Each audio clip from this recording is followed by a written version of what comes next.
sendo f de x igual a x3 menos 4x2 mais x mais 6, dividido pelo módulo de 2x2 menos 9x mais 10, uma função definida em R menos 2 e 5 meios, determine os limites laterais e o limite de f de x quando x tende a 2. Os limites laterais quando x tende a 2 pela direita e quando x tende a 2 pela esquerda. Muito bem. Bom, inicialmente, nós vamos encontrar aqui a forma fatorada do polinômio que está no numerador e do polinômio que está no denominador. Para fazer isso, a gente vai usar recursos que nós vimos nas aulas de polinômios. Vamos encontrar as raízes desses dois polinômios. No denominador, nós temos um polinômio de grau 2 e no numerador um polinômio de grau 3. Nós podemos utilizar aqui, por exemplo, no polinômio de grau 3, o método para encontrar raízes racionais, né? Que já foi exposto lá na aula de polinômios. Bom, encontrando os zeros do polinômio que está no denominador, 2x² menos 9x mais 10 igual a 0, nós vamos encontrar as raízes x1 igual a 2 e x2 igual a 5 meios. É exatamente por isso que ele está retirando esses valores aqui do domínio, né? Porque os valores 2 e 5 meios farão com que o polinômio do denominador seja nulo, e a gente não pode ter divisão por zero, né? Então, resolvendo essa equação simples aqui do segundo grau, a gente vai encontrar essas raízes. Então, a gente pode escrever esse polinômio do denominador colocando o coeficiente dominante na frente, né? E colocando aqui as raízes x menos 2 vezes x menos 5 meios. Esse é o polinômio que está no denominador na forma fatorada, né? Eu vou chamar esse polinômio aqui de g de x, tudo bem? Bom, no numerador eu vou chamar o polinômio de h de x. Bom, como aqui eu tenho 6 e aqui eu tenho 1, né? O coeficiente dominante é 1, eu sei que as raízes racionais serão, então, divisores de 6, né? Positivos ou negativos. E aí, por inspeção, a gente vai encontrar menos 1, 2 e 3. Eu posso escrever na forma fatorada o polinômio h de x como sendo x mais 1, x menos 2, vezes x menos 3. Essa é a forma fatorada do polinômio h de x. Note que como o 2 é raiz tanto do polinômio do numerador quanto do polinômio do denominador, eu não posso substituir o 2 na função f, porque isso faria com que tanto o numerador quanto o denominador dessem zero, e aí eu teria uma indeterminação 0 sobre 0. Okay? Então é por isso que a gente não pode calcular esse limite dessa forma. Vamos prosseguir aqui que a gente vai ver como é que a gente vai chegar ao limite pedido. Bom, a função g de x que está no denominador é uma função quadrática, né? E, portanto, ela é representada por uma parábola com concavidade para cima, porque o a aqui é positivo, né? E aqui nós temos os zeros dessa função, 2 e 5 meios. Note que nesse trecho ela é negativa e aqui positiva, né? Nesses intervalos. O que me interessa é o limite quando x tende a 2 pela esquerda, aqui nesse intervalo, e quando x tende a 2 pela direita, aqui nesse intervalo. O que a gente sabe é que o módulo de 2x² menos 9x mais 10 pode ser positivo, 2x² menos 9x mais 10, ou negativo, menos 2x² mais 9x menos 10, a depender do valor de x assumido, né, para a função g de x. Ou seja, no intervalo onde x é menor que 2 ou maior ou igual que 5 meios, a função é positiva, né? E note que o sinal aqui, ó, positivo aqui e positivo aqui, né? Note que o sinal de igual fica com o sinal de maior. Então, quando x for menor que 2 ou x maior ou igual que 5 meios, o valor que está dentro do módulo é positivo. E é negativo quando o x está entre, né? Entre 2 e 5 meios, podendo inclusive ser 2. Está aqui, ó. Entre os dois, entre esses valores, o que está dentro do módulo é negativo.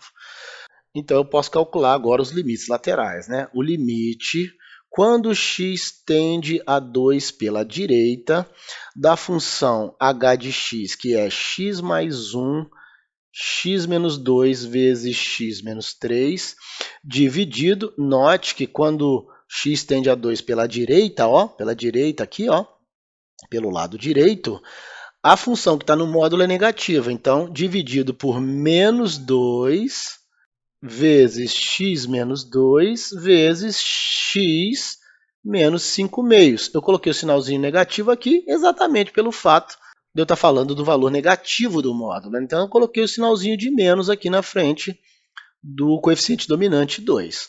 Eu posso simplificar aqui x menos 2, acabando assim com a indeterminação que eu tinha lá no início, né? Então, isso é igual ao limite quando x tende a 2 pela direita, da função x mais 1 vezes x menos 3, dividido por menos 2 vezes x menos 5 meios. Eu vou ter, então, 2 mais 1 vezes 2 menos 3, dividido por menos 2 vezes 2 menos 5 meios. Então, eu vou ter 3 vezes menos 1, aqui eu tenho 2 mais 1 e 2 menos 3, dividido, aqui eu vou ter, ó, 2 vezes 2, 4, 4 menos 5, menos 1, menos 1 vezes menos 2 dá 2, dividido por 2 dá 1, e, portanto, esse resultado é menos 3.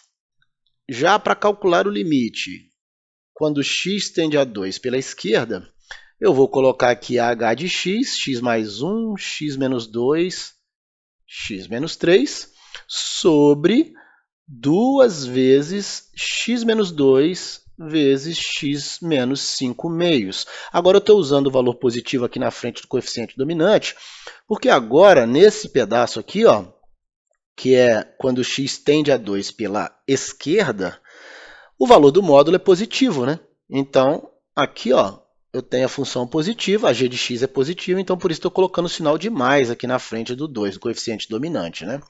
Bom, eu posso simplificar aqui o x menos 2 com x menos 2, acabando com a indeterminação inicial, né, que eu já expliquei. E, portanto, eu posso agora colocar o 2 no lugar do x. Vai ficar 2 mais 1 vezes 2 menos 3, dividido por 2 vezes 2 menos 5 meios. Bom, aqui em cima o resultado é o mesmo, né? Menos 3. Mas aqui embaixo o resultado é menos 1, né? Porque, ó, 2 vezes 2, 4. 4 menos 5, menos 1. Menos 1 vezes 2, menos 2, sobre 2, menos 1. E, portanto, o limite lateral pela esquerda, quando x tende a 2 pela esquerda, é 3. Como esses limites, a direita e a esquerda de 2, são diferentes, não existe o limite da função f de x quando x tende a 2. Para que o limite de uma função exista, os limites laterais devem ser iguais. Para que o limite exista, a gente viu que tanto pela direita quanto pela esquerda, os limites laterais devem ser os mesmos. E como a gente encontrou limites laterais distintos, 3 e menos 3, quando x tende a 2 pela direita ou pela esquerda, a gente diz que, nesse caso, o limite da função f de x não existe. Dada a função máximo inteiro denotada por f de x igual ao máximo inteiro de x para todo x que pertence aos reais, calcule se existir o limite de x mais o máximo inteiro de x quando x tende a 1. Bom, nós vimos a função máximo inteiro lá na aula de outras funções elementares. Para determinar se esse limite existe, a gente vai precisar calcular os limites laterais pela direita e pela esquerda de 1. Vamos lá. Bom, o limite, quando x tende a 1 pela direita, de x mais o máximo inteiro de x será... Bom, vamos aqui, né? Vamos fazer aqui uma reta real, e na reta eu vou colocar o número 1, o número 0 e o número 2. Nós já vamos entender por quê. Bom, se eu quero que x tenda a 1 pela direita, eu estou falando que x deve vir pela direita até 1, correto? E, portanto, o máximo inteiro quando x tende a 1 é o próprio 1, né? É o primeiro inteiro que não excede o 1. Então, eu posso colocar o 1 aqui, ó, nós vamos ter 1 mais o máximo inteiro, que é 1 também, e, portanto, esse limite lateral é igual a 2.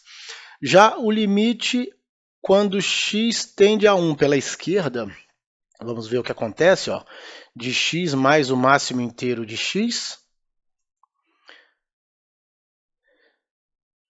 Agora, eu quero que o limite tenda a 1 pela esquerda. Bom, note que tender a 1 pela esquerda não é ser 1. E, portanto, o máximo inteiro pela esquerda de 1 é o zero, né? Então, isso será igual a 1 mais 1, que é x, né?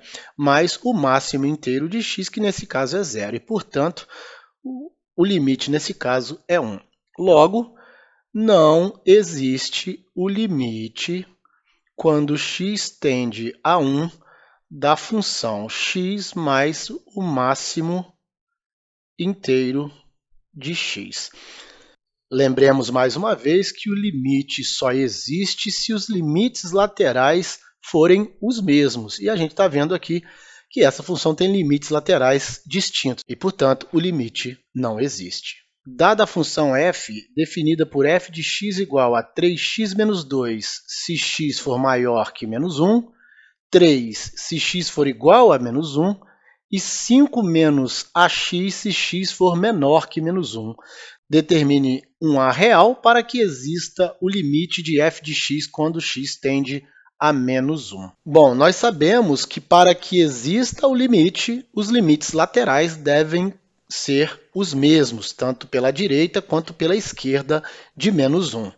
Vamos, então, calcular os limites laterais e, a partir daí, definirmos um valor para a que faça com que os limites laterais sejam iguais e, por conseguinte, haja o limite lateral dessa função f de x. Bom, vamos calcular, então, o limite da função f de x quando x tende a menos 1 pela direita, inicialmente. Bom, nós estamos vendo que quando o x tende a menos 1 pela direita, significa que o x é maior que menos 1 e, portanto, eu devo usar a sentença que está aqui em cima, 3x menos 2, porque a função tem essa lei de formação quando o x é maior que menos 1. Então, isso será o limite da função 3x menos 2 quando x tende a menos 1 pela direita. Bom, aqui não há indeterminação alguma, então a gente pode fazer 3 vezes menos 1, menos 2, e, portanto, 3 vezes menos 1, menos 3, menos 2, menos 5. Bom, usando a mesma ideia, vamos calcular o limite da f de x quando x tende a menos 1 agora pela esquerda. Bom, pela esquerda significa que os valores devem ser menores que menos 1 e, portanto, eu tenho que usar essa parte da função, 5 menos ax. Então, o limite de 5 menos ax quando x tende a menos 1 pela esquerda. Bom, de igual modo, aqui não tem nenhuma indeterminação, então isso é 5 menos a vezes menos 1, que é x, né? Eu estou usando aqui o valor de x. E, portanto, isso vai dar menos a vezes menos 1, a mais 5. Bom, para que exista o limite da função f de x quando x tende a menos 1, é preciso, isso só existirá se e somente se, o limite de f de x quando x tende a 1 pela direita for igual ao limite da função f de x quando x tende a 1 pela esquerda. Logo, Eu estou dizendo que menos 5 deve ser igual a A mais 5, e, portanto, A deve ser menos 10. Se A for menos 10, então existirá o limite da função f de x quando x tender a menos 1. Pode verificar que se a gente colocar menos 10 aqui no lugar de A, o resultado que a gente vai obter é menos 5, tal qual a gente já tinha obtido aqui em cima, calculando o limite pela direita de menos 1. Bom, a partir daí a gente tira a seguinte conclusão. A gente pode usar os limites laterais para definir se uma função tem ou não limite, se ele existe ou não.